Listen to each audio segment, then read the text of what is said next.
nandun po ako. Masaya ang aking pagiging matanda. Matanda. Yeah, masaya. Yeah, masaya. So, wala akong hinahanap. No fear. Ha? No fear po. Oo, nag-enjoy ako. O, shall we do our TikTok? Dapat yata mag-TikTok tayo na. Hindi kahit hindi mo hinahanap, kahit ako nung byuda ako, hindi ko hinanap. Pero pag dumating yan, Wow. narating, di ba? Oo, and even at my age, when our paths cross with Attorney King Revilla, so maniwala kayo, hindi. May kilig. Kaya, alam siya rin pag dumating yan. Kwento mo sa amin agad. Sana all now, Tita Boots. Sana all. Okay, we have questions from Julie Bonifacio. Julie. Ako iiksian ko na lang po. Pero gusto ko muna ano yun si Barbie, kung paano niya nagawa yung pagkaganda-ganda niyo sa movie, na mukha ka talagang 16 years old. Ayun na. Dahil basta balat talaga yan sa jeans. Oo. Naku, siguro po malaking tulong din na wala po talaga kami make-up dito. Oh, yun na nga. At Eh, pabangs. may pabangs. Diba? Ikaw, idea mo ba yun? Hindi. Parang si Direk. Opo, si Direk po talaga ang nagsabi na, kasi sinabi po namin, Direk, okay lang ba? Short hair ako ngayon. Kasi coming from Beauty Empire po eh. Sabi, oo, perfect yan, ganyan. Siguro mas kabata ka kung may bangs. Sabi ko, ay okay, sige po, walang problema. At saka, pinakamalaking tulong din po yung treatment po sa akin ng co-actors and even Direk na they really treated me like I'm a kid. Ayan, even when they talk to me, ganyan, ang trato nila po talaga sa akin, bagay. So parang nakalimutan ko na nagbabayad ako ng tax. Ay, bagay siya, wala siyang problem. Ganon, yun po. Even yung nuances mo doon sa movie party, akma-akma sa edad mo eh. Ay, salamat po. Siguro po din, malaking tulong din po talaga na nagsimula rin ako sa industriya ng bata. And so, binalikan ko lang yung experience kong yun, how I was. Kasi ako naman din, as a young actor, I mean, back then, 10 years old pa ako, hindi naman ako agad-agad, I had it all figured out dito sa industry.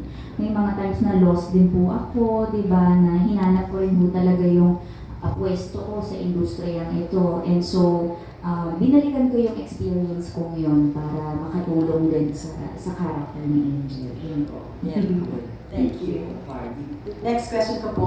Kung meron po kayo, anyone can answer, o kung kahit sino na lang po, good evening po sa inyo lahat. Kung sino po, kung meron po kayong babalikan sa nakaraan ninyo, ano yung gusto nyo bigyan ng closure sa kasalukuyan? Or gusto nyo i-correct?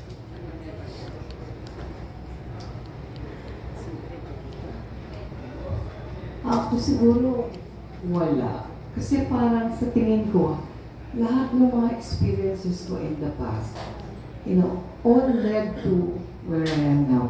Konektado lahat yan. Nothing happens by chance, di ba? All of these events took place for a purpose and led me to where I am now. And I'm really very thankful. Ako ho siguro, if I could go back in time, katulad ng biggest realization ko of doing this film is that spending more time with my grandparents talaga. Kasi ngayon po, si Nanay Mercy ko na lang po ang nabubuhay sa grandparents ko. So, ang na-realize ko po sa pelikulang ito, sana nakapag-bond ako ng mas maraming panahon with my lolo at lola. And then siguro, kahit bata pa ako noon, I would have a much better perspective of life. Kasi sila po talaga ang, di po ba, nagdaan na sa napakaraming karanasan. And so siguro, kahit ng bata ako, mas maaga akong namulat kung mas matagal ako nakipag-spend ng time with my grandparents na hindi ko na maibabalik sa atin. So, yun po. Ako, wala rin akong babaguhin kasi yung magagandang nangyari sa buhay ko ay itinuturing ko mga blessings, no? At yung lahat naman ng mga pagkakamali ko ay may naitulot na aral sa akin. all the experiences that I went through. Oh, last na lang po. Isa na lang po. Kung meron po kayong gustong hindi mawala sa memory nyo, ano po ito or sino? Yan. Thank you po.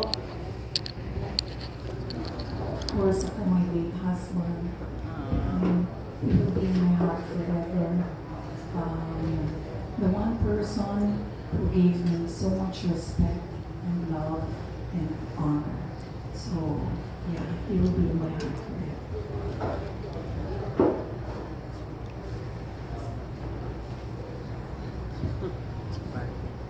Siguro yung pain of loss, naranasan ko yun when my late husband, my first husband, passed on. But,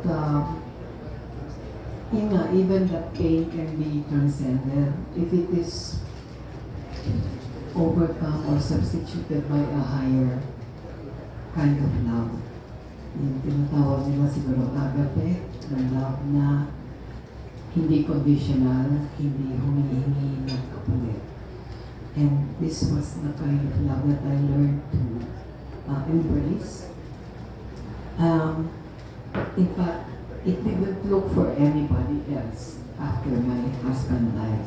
Until fate, the destiny or God's will brought me to my second marriage, which I'm so thankful for.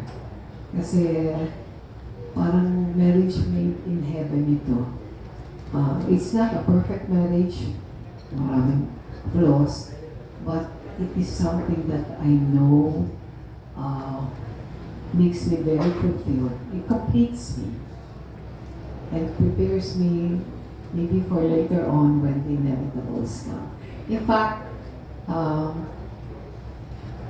ano ito, detalye ito, pero when my husband King and I got married, shortly after marriage in 2014, ito agad yung takbo ng usapan namin. I initiated it. Sabi ko, when we were talking about the inevitable, sabi ko, King, I suggest na if I go ahead, kasi at our age, hindi ka bibilang ng taon, hindi ka bibilang. You don't know when it will come. So sabi ko niya sa kanya, if I go ahead, isoli mo ako kay Pete, my first husband. Dalhin mo ako dun sa Columbarium where his vault is. And it is not for me, but for my children. Kasi maganda siguro sa kanila yung pagdating ng panahon, magkasama pa rin kami ng tatay nila. Although sabi niya pag nasa langit, hindi mo lang kilala ko siya. Wala ka lang kakilala talaga. And conversely, agree agad si King, no? Sabi niya, yeah, why not, no? That sounds very solid. So conversely, siya naman, kung siya ang mauna, ibabalik ko siya doon sa first wife niya, the late Olga Sia, na nasa isang port po. So ang ganda ng agreement namin.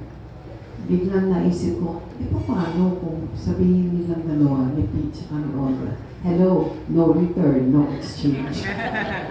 But, that's something that we cherish, that's all. And we will put it into practice when the time comes. Diba? Pero naman tayong pelikula. Yes! Yes. Yes.